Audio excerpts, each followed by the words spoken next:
میں ربیع الاول کے حوالے سے ایک بات آپ کی خدمت میں عرض کیے دیتا ہوں کہ اس مہینے میں ہمارے نبی پاک صلی اللہ علیہ وسلم کی ولادت بھی ہے اور اسی مہینے میں ہمارے نبی پاک علیہ الصلوۃ والسلام کی وفات بھی ہے۔ اللہ تعالیٰ نے وفات اور پیدائش ایک مہینے میں جمع کر کے آپ کو اور مجھے یہ سبق دیا ہے کہ ہم لوگ نہ وفات کے غم میں اتنے مشغول ہوں کہ ہمیں پیدائش بھولے، اور نہ پیدائش کی خوشی میں اتنے مشغول ہوں کہ وفات بھول جائے، بلکہ برابر رہیں، نہ کوئی کمی نہ کوئی زیادتی، درمیانہ روی اور درمیانی معاملہ اختیار کریں۔ میرے دوستو، ہمیں چاہیے کہ ہم اپنے نبی پاک صلی اللہ علیہ وسلم کے بارے میں بنیادی تعارف حاصل کریں، جسے کہتے ہیں نا بیسک انٹروڈکشن، بنیادی تعارف نبی پاک کی ذات کے بارے میں۔ اکثر لوگ نبی پاک علیہ الصلوۃ والسلام کی بنیادی تعارف کو نہیں جانتے اور ادھر ادھر کی بات کرتے رہتے ہیں، تو میں آپ کے سامنے چند بنیادی باتیں پیش کر دیتا ہوں کہ ہمارے نبی پاک صلی اللہ علیہ وسلم کے قبیلے کا نام قریش ہے۔ قریش کی ایک شاخ ہے بنو ہاشم، ایک شاخ ہے بنو امیہ، ایک شاخ ہے بنو تمیم، ایک شاخ ہے بنو عدی، مختلف شاخیں ہیں۔ حضور علیہ الصلوۃ والسلام بنو ہاشم سے ہیں۔ ہمارے نبی پاک صلی اللہ علیہ وسلم کا یہ خاندانی شاخ کا نام ہے۔ ہاشم نبی پاک صلی اللہ علیہ وسلم کے دادے کے ابا کا نام ہے، اصل نام ان کا عامر ہے۔ ان کو ہاشم اس بنیاد پہ کہتے تھے کہ مہمان نواز تھے۔ ہاشم مہمان نواز کو کہتے ہیں جس کا دسترخوان وسیع ہو، تو حضور علیہ الصلوۃ والسلام ان کے اولاد میں ہیں، اس لیے ہاشمی کہلاتے ہیں۔ تو جناب نبی پاک صلی اللہ علیہ وسلم کو اللہ تعالیٰ نے مکہ مکرمہ میں اس وقت پیدا فرمایا جس وقت مکہ مکرمہ میں خانہ کعبہ کے اندر 360 بت لگے ہوئے تھے، اور یہ 360 بت اس لیے نہیں تھے کہ کعبہ اس سے خوبصورت ہوگا، بلکہ لوگوں کا نظریہ یہ تھا کہ کعبہ شریف میں ہم بت لگاتے ہیں تو بت ہماری مدد کرتے ہیں، بت ہمارے معبود ہیں، ہم بتوں کو خدا سمجھتے ہیں، بتوں کی پرستش کرتے ہیں، انہیں اپنا الہ سمجھتے ہیں۔ یہ ان کا حال تھا۔ تو آپ مجھے بتائیں، جب اللہ کے گھر میں کعبۃ اللہ کے اندر بت خانہ بنا ہوا ہو تو وہاں پر توحید کا نام لینے والا کون ہوگا؟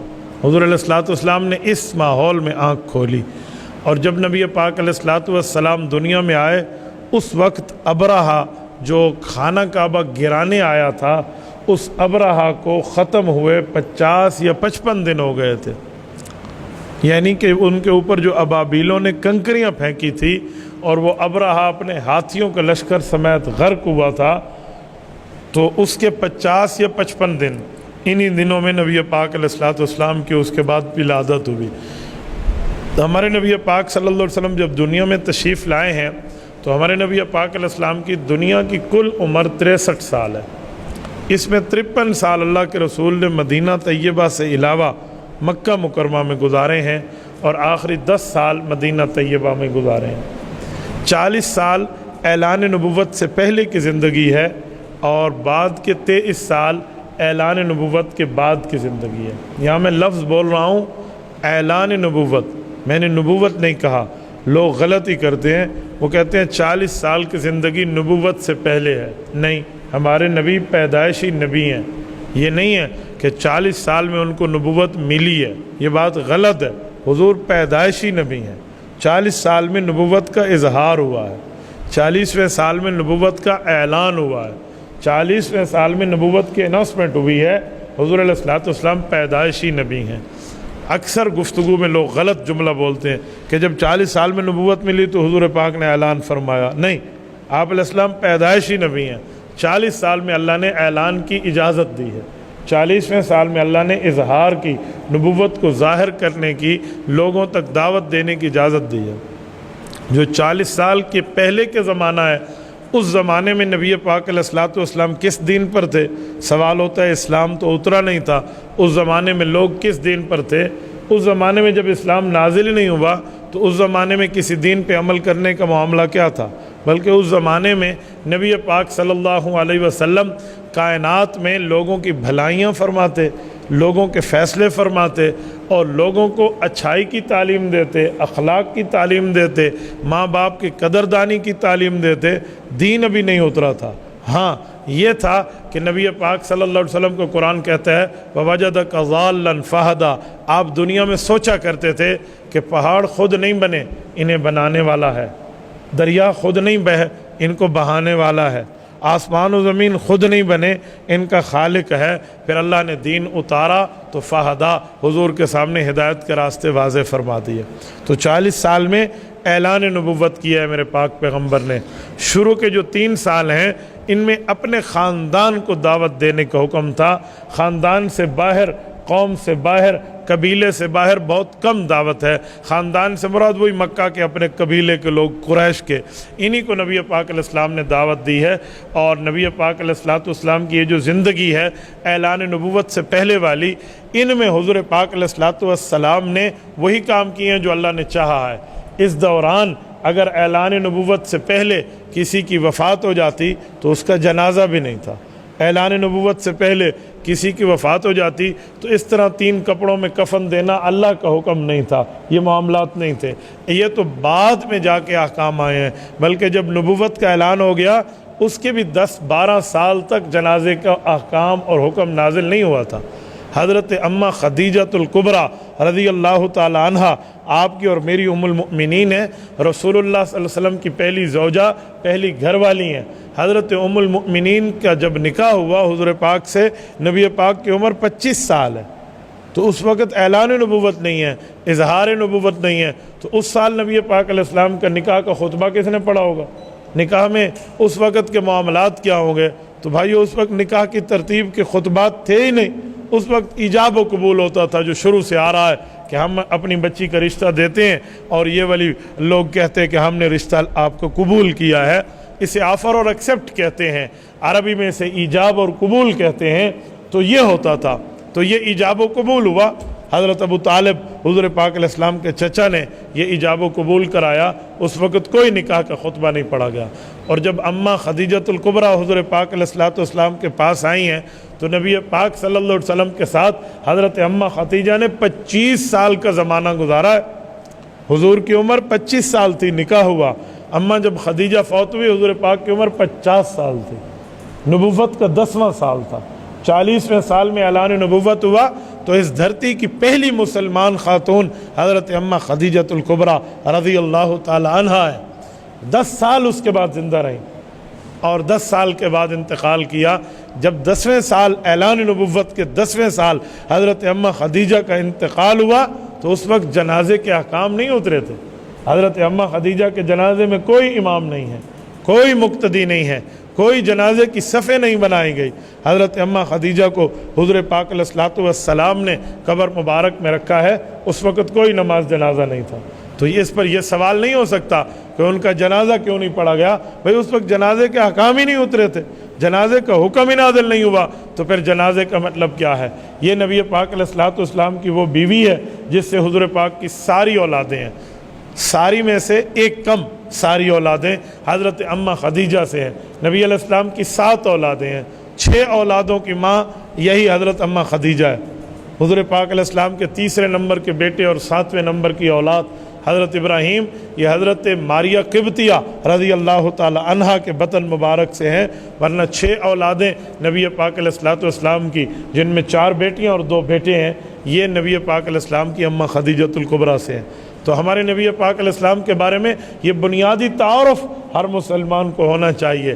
پھر اس کے بعد دیکھیں جب حضور پاک علیہ السلام کی شادی ہوئی ہے حضرت اماں خدیجۃ الکبریٰ رضی اللہ تعالی عنہا سے، تو اس میں اگر ہم دیکھیں تو حضور پاک علیہ السلام کی 4 بیٹیاں ہیں اور 2 بیٹے ہیں اماں خدیجہ سے، اور تیسرے بیٹے ہیں حضرت اماں ماریہ قبطیہ سے۔ تو حضور کی کل اولادیں 7 ہیں، 4 بیٹیاں 3 بیٹے ہیں۔ پہلی بیٹی کا نام سیدہ زینب، دوسری کا نام سیدہ رقیہ، تیسری کا نام سیدہ ام کلثوم، اور چوتھی کا نام سیدہ فاطمہ الزہرا رضی اللہ تعالی عنہ۔ انہیں زہرا کیوں کہتے ہیں؟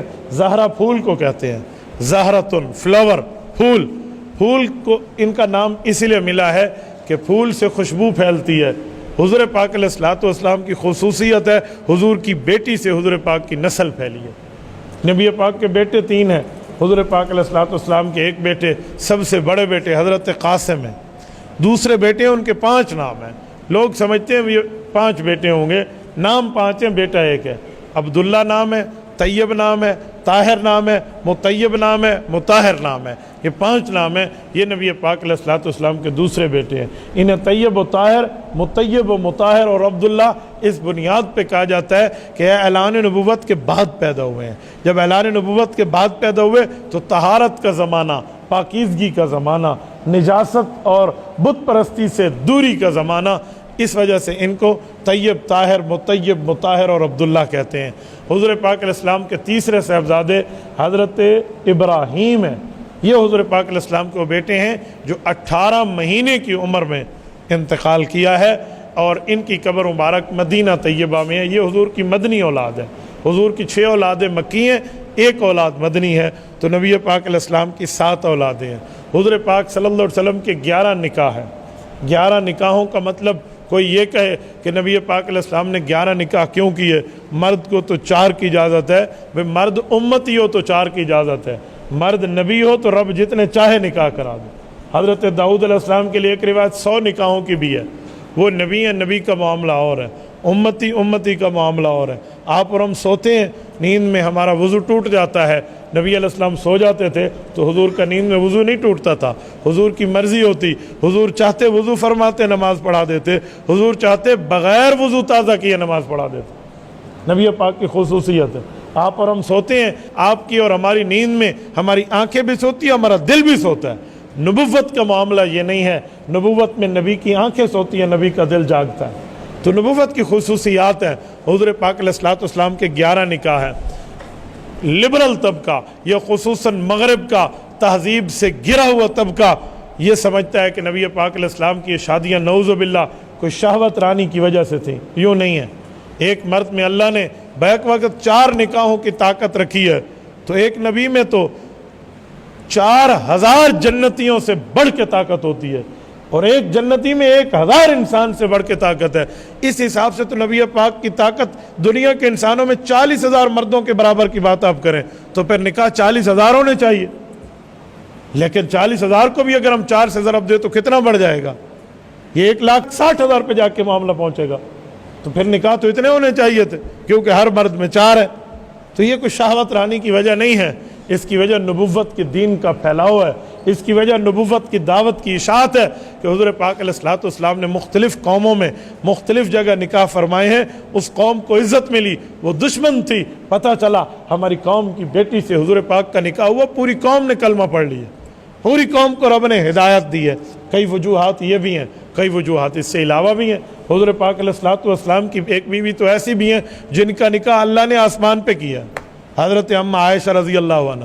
آپ کی اور میری پرنٹ تصویر ہو وہ حرام ہے، پرنٹ تصویر، ہاں مجبوری ہو وہ اور بات ہے۔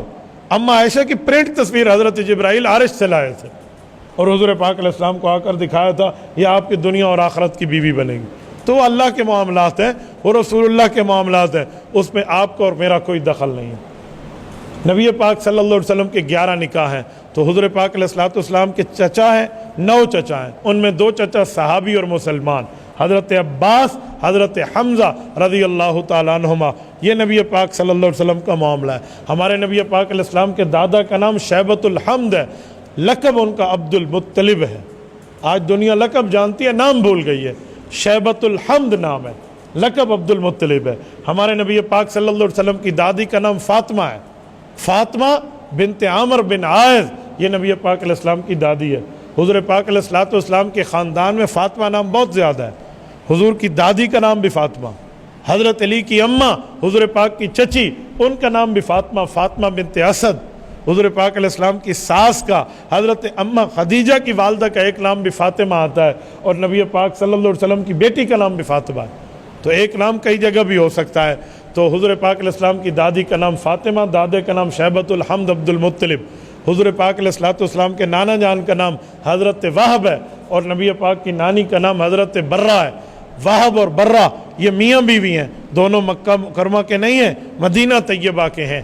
اور فاطمہ بنت عمر بن عائز اور عبد المطلب شیبۃ الحمد یہ مدینہ کے نہیں ہیں، یہ مکہ مکرمہ کے ہیں۔ تو نبی پاک علیہ السلام ددحال کے لحاظ سے مکی ہیں اور ننہال کے لحاظ سے مدنی ہیں، لیکن اللہ نے پھر نبی پاک علیہ السلام کو مدینہ طیبہ کی نسبت دی، جو آج بھی ہمارے نبی پاک علیہ السلام مدینہ طیبہ میں ہیں۔ تو یہ کچھ بیسک معلومات ہیں، اس کو بھی یاد رکھیں۔ حضور پاک علیہ السلام کے دامادوں کو دیکھیں تو نبی پاک علیہ السلام کے داماد 3 ہیں، بیٹیاں 4 ہیں، داماد 3 ہیں۔ کیوں؟ ایک بیٹی کا نکاح نہیں ہوا؟ جی نہیں، چاروں کا ہوا۔ مسئلہ یہ ہے کہ بڑی بیٹی کا نکاح ہو گیا، پھر دوسری کا نکاح ہوا تو وہ دوسری فوت ہو گئی، تو حضور پاک نے تیسری بیٹی بھی اسی داماد کو دے دی، یعنی حضرت عثمان کو۔ تو حضرت عثمان کو یک کے بعد دیگرے 2 بیٹیاں ملی ہیں۔ ایک وقت میں 2 بہنوں کو نکاح کے اندر اکٹھا کرنا حرام ہے۔ وَأَن تَجْمَعُوا بَيْنَ الْأُخْتَيْنِ إِلَّا مَا قَدْ سَلَفَ، چوتھے پارے کے آخری صفحے پر آپ نے فیصلہ فرمایا ایک شخص ایک وقت میں 2 بہنوں کو نکاح میں نہیں رکھ سکتا، لیکن حضرت عثمان نے ایک وقت میں نہیں رکھے، اسی لیے لفظ بولا جاتا ہے یکے بعد دیگرے، یعنی ایک کے بعد ایک، تو ان کو نکاح ملا ہے۔ اور حضور پاک علیہ الصلوۃ والسلام کے تیسرے داماد حضرت علی ہیں۔ ان نبی پاک کی 4 بیٹیوں میں 3 بیٹیوں کی اولاد ہے۔ بڑی بیٹی حضرت زینب ہے، 2 اولادیں ہیں، بیٹی کا نام امامہ ہے اور بیٹے کا نام علی زین بھی ہے۔ امامہ اور علی زین بھی حضور پاک کے ایسے ہی نواسی اور نواسے ہیں جیسے امام حسن اور حسین ہیں۔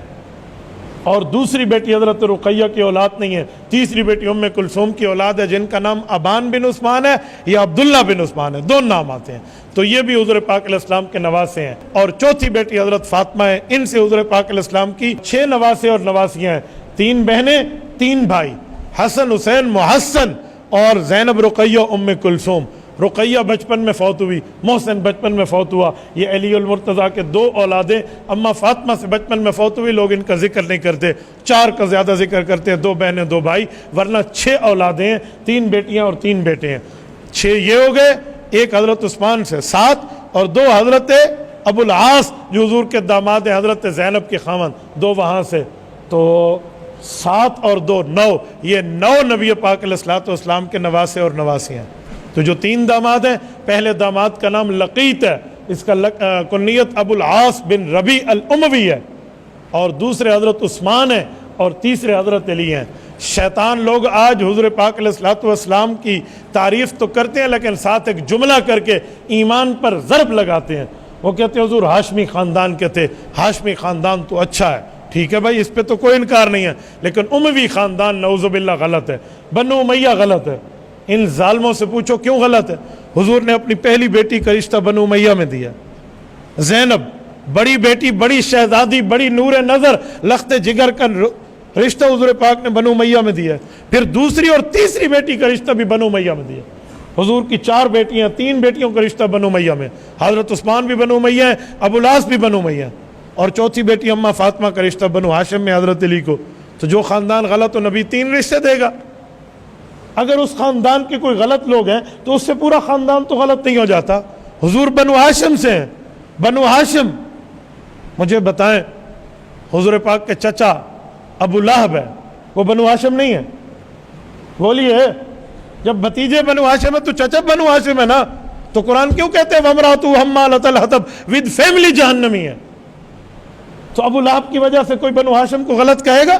نہیں کہے گا۔ تو بنو امیہ کا کوئی فرد اگر غلط بھی ہوا تو اس کی وجہ سے حضور پاک علیہ السلام کے دامادوں کو، اس کی وجہ سے حضور کے صحابہ کو، اس کی وجہ سے نبی پاک کے ہم زلف کو، حضرت معاویہ کو، حضرت عثمان کو، ابو العاص کو، ان کو غلط کہنا کون سے انصاف ہے؟ لیکن ہمیں بیسک انفارمیشن نہیں ہوتی، ہمیں بنیادی معلومات نہیں ہوتی نبی کی ذات کے بارے میں، تو پریشان ہو جاتے ہیں۔ میں نے چند بنیادی باتیں آپ کی خدمت میں عرض کی ہیں تاکہ سیرت کا ایک پہلو یہ بھی ہے کہ اپنے نبی کے خاندان کا انٹروڈکشن ہو، اپنے نبی کے خاندان کا ہمیں تعارف ہو۔ اگر اس کو ہم یاد کریں، اپنے بچوں کو یاد کرائیں، اپنے گھر والوں کو یاد کرائیں، تو انشاءاللہ تعالی یہ صدقہ جاریہ ہے، ادھر بھی فائدہ ہے، قبر پہ بھی فائدہ ہے۔ جزاکم اللہ تعالی۔ اقول قولی ھذا واستغفر اللہ وآخر دعوانا ان الحمد للہ رب العالمین۔